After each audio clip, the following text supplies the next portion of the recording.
Oh, dude, I'm gonna have a stroke. Oh, dude, what's the matter? Oh, dude, it's just the overtime hockey. Oh, don't even worry about it. Corey Conacher has your back. You also got to thank Ben Bishop for letting that goal go in. Well, that's not how I want it to end. Oh, well, what do you expect? The number one rule to facing Tampa is to be beaten by Tampa. Hello guys, welcome back to DSFR Game 64 against the Tampa Bay Lightning, and the Stars come out and lose in overtime 5-4 over the Lightning. Now the Lightning improved to a massive 44-17 and 4, while the Stars get a point at 3-6, 23 and 5. And whoa, this game was a doozy, and there's so much drama, so many things to talk about, so of course, let's get into that. Now, coming into this game, the Lightning were playing their third game in 4 nights. Kucherov was out with an injury. Everything was balanced in the Stars' favor, and even though the Stars did play well, of course, they didn't get the exact result that they really wanted. Now, before we even have time to think about that, JT Miller makes a fantastic pass right to Point, who's basically wide open. Of course, you don't want to leave that guy open, and he's fantastic, and he shoots and scores. Makes a brilliant goal on that one. What you would like to see Bishop get that, but, that pass right to Point was on, well, points, and the Tampa Bay Lightning put themselves up 1-0. Now, right after that, Sagan makes an absolutely great pass right to Ben. He's right in front of the goaltender there, and he just gets it best. Like, Dominic just gets his, pad on there, and Ben was really wide open. Tampa Bay Lightning left him wide open, and Ben can't elevate the puck, unfortunately, and the Tampa Bay Lightning are still up 1-0. Now the Stars go in the power play, and even though it hasn't been all too great lately, Ben makes an absolutely great pass right to Sagan, who's right just basically in front of the slot with basically nobody covering him, and of course he makes a great pass and a great shot, and he just absolutely blasts it for a great goal there, and the Stars get on the power play marker finally and get the game tied 1-1. Now, throughout the rest of the first period, there wasn't too many action, but the Stars were outshooting this and basically the Lightning heavily in that period and playing, I'd say, better than the Lightning throughout the whole period. They had a couple of power plays, but really the Stars were outplaying them heavily. Now the Stars take a couple of penalties. They get on 5-on-3, but then Sagan on the 5-on-3 takes a penalty, and the Stars are not on 5-on-3, they're on a 5-on-4, and then they come right back short-handed. Klingberg is right in front. He makes an absolutely fantastic pass right to Sagan, who's once again left wide in front for the one-time score, and basically it was a repeat of the other goal where Ben passed it to Sagan, but this time it was Klingberg making a great pass there, and it basically rinse and repeat for the Stars, and they find themselves leading 1-2 on some very odd circumstances. Right after, Anthony Chiarelli, who is in his first NHL game for the Tampa Bay Lightning, a highly touted prospect there who has been playing well for the Syracuse Crunch, basically the Tampa Bay Lightning's farm team in the AHL. He comes on basically a breakaway. The Stars allow a breakaway to him, and he basically just barely gets a short side and makes a good shot there, but man, Bishop's kind of letting it go there. He was in position there, but he just couldn't make the save, and he gets his first goal of the year. He ends up getting an assist on another goal there.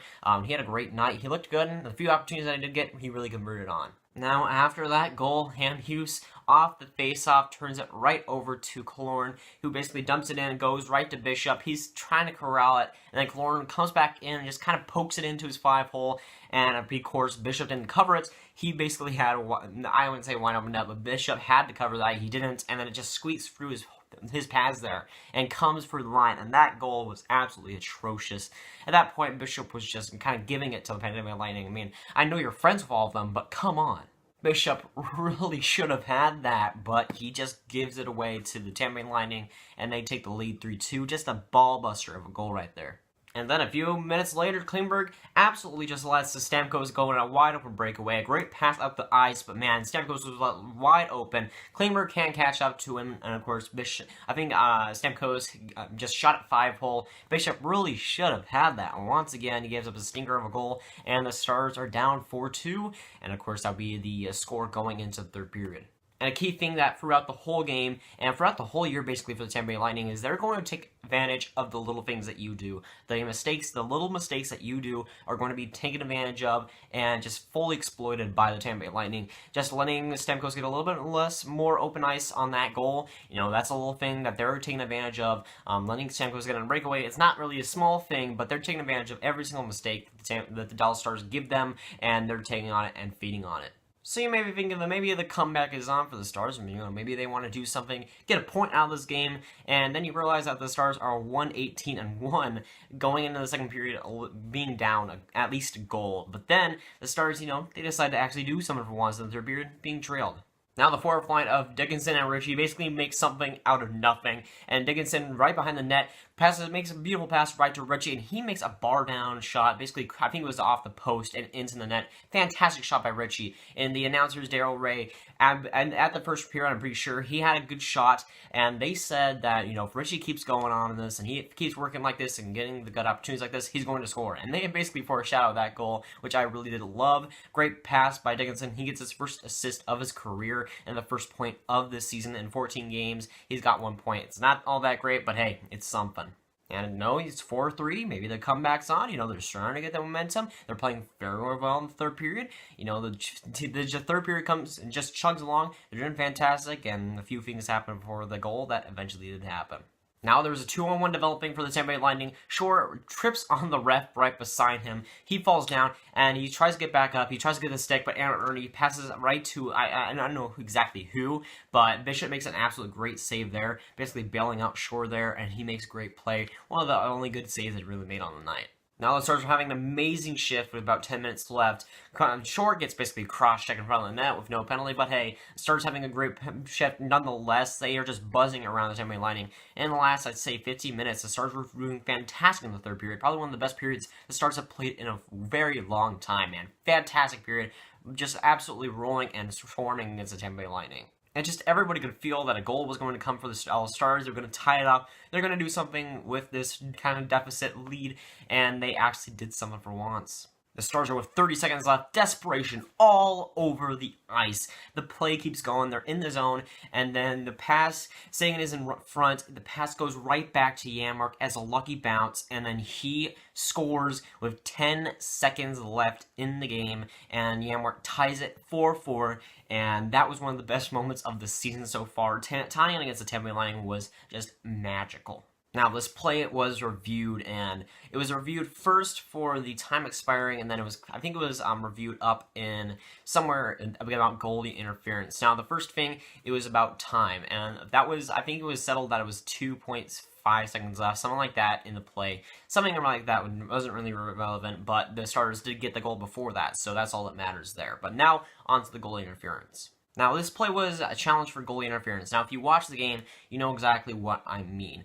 As a Stars fan, you know, I try to not be biased, but seriously, I don't know how anybody could really think that was really goalie interference. I can barely see the argument for the Tampa Bay Lightning. You know, Sagan was right in front. He was trying to just battle the puck. He was trying to play the puck. He just barely touches Dominique. And really, even if he did touch him, even if the touching was substantial, the goal was still scored. The official goal. It was the play on the ice was a goal. And nonetheless, even if it was turned back, my argument would have been JT Miller did cross-check him right into the goalie. So, you know, there's way too many arguments against the Tampa Bay Lightning for this goal, if you even decided to go for the goaltender interference. So I just think overall there's really no argument here. Since once the goal it was called and the goal was called for the goal, you know, there was really no way that it was going to be overturned. There just wasn't enough evidence there. And with all that hype and all that drama aside, the Stars go into OT 4-4 on a magical comeback.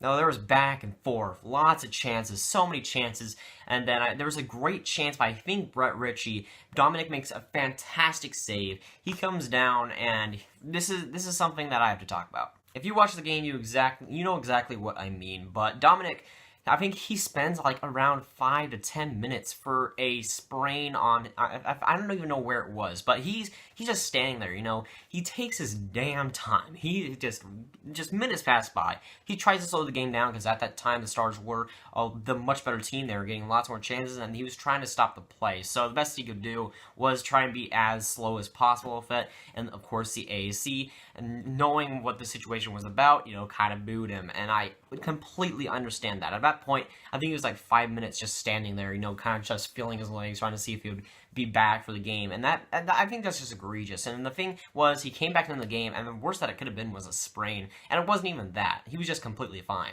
So overall, he has to have had that in his mind that he was going to slow the game down, and good for him. That was a good strategy there because the Stars did give up a lot of chances after that to the Lightning, but of course the ASC being booed and booing on to him, you know, I think it's completely fine. Now, once again, there's back and forth, lots of chances back on 3-on-3. Fantastic overtime overall. You know, it was looking like we were going to go into shootout, but then Corey Conacher gets, I guess like a semi-breakaway, basically a breakaway. He barely gets the shot off. It rattles off of Bishop. I think it goes like over his body, and it was about to go in. So what I thought was happening was that Bishop just let that in. Nothing really touched him, and it just bounced over his shoulder and into the net. Now, that was going to be a lot worse, but then I saw the replay, and then I saw the replay again. And of course, I saw that Corey Conacher actually tipped the puck back in. Now, of course, this wasn't high sticking. It was completely fine. But man, what a great play by Corey Conacher to tip that puck just barely to where Bishop couldn't really get his eyes set on it. And just a great play by Conacher. And he gets the game winner. Nobody really thought what was going on there. The Tampa Bay Lightning didn't even know that they scored. But the puck was in, and there really was nothing to it there. Corey Conacher made a great play, and the Stars find themselves down 6-5 and losing. And getting the L to the Tampa Bay Lightning on a great play by Corey Conacher. And it was just a shame that, you know, this great game, this fantastic game between two great teams that played fantastic in this game. It was just this kind of shame to see that kind of play, you know, where the Tampa Bay Lightning got tons of chances, and the Stars got tons of chances that were very good and very high quality. It's kind of sad to see a grindy goal like that kind of go in on the overtime after seeing lots of chances, lots of great chances kind of being whiffed on. But who am I to be picky? We got a point out of the Tampa Bay Lightning, and if you would have said that that was going to happen, I would have been completely fine with it, completely satisfied. And that is exactly how I'm going to feel right now. 1 point against Tampa Bay Lightning, I'm totally going to take that. I didn't expect the Stars to win one bit going into this game. I thought there was really no chance to beat the Lightning, and to get a point out of this, to have a 3-point game, will the Tampa Bay Lightning are my second favorite team, that's probably the best result that I really could have gotten. And the Stars played very well besides the goaltending, of course. The defense was good against the Tampa Bay Lightning. Of course, I'd definitely take that. Even if Kucherov was out, the defense was very good. Not really in overtime, but still a very solid game for what, you know, is the behemoth of the Tampa Bay Lightning. And the offense was very, very good against the Tampa Bay Lightning. The Tampa Bay Lightning defense isn't that great, and I get a few power plays on Tampa Bay Lightning penalty kill that isn't all too great, is good, and I get a couple power play goals against them is also good. And the comeback is really all I could really hope for, and get a point after being down 4-2. Again, I can't be mad about that. Now on to Bishop, who allowed, I'd say every single goal he allowed was kind of his fault. You know, I make like an argument of 1 or 2 goals, but man, that's about it. A lot of those goals were just weak goals, and it's just sucks to see out of him. He had the 38 save shutout against Calgary, and you just want him to be consistent, but he can never do that.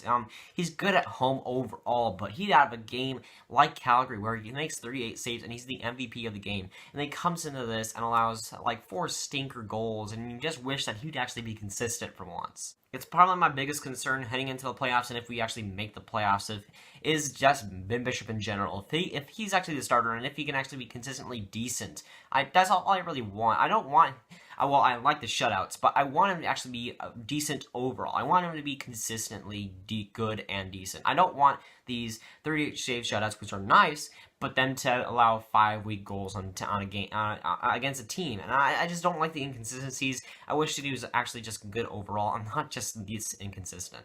But again, I can't expect him to be that great against Tampa Bay Lightning. You know, I would have liked to see the shutout. That was definitely far from the performance that he got, but I can't expect him to be basically an MVP contender against the Tampa Bay Lightning, who are one of the best offenses in the league. I just can't really realistically expect that. But once again, I'll just shut my mouth and be happy with the result. A point, again, to get to 77 points, I definitely take that. It's a lot better than a regulation loss, that's for sure. As a live subscribe did not ring a bell. If you did not, tell me down below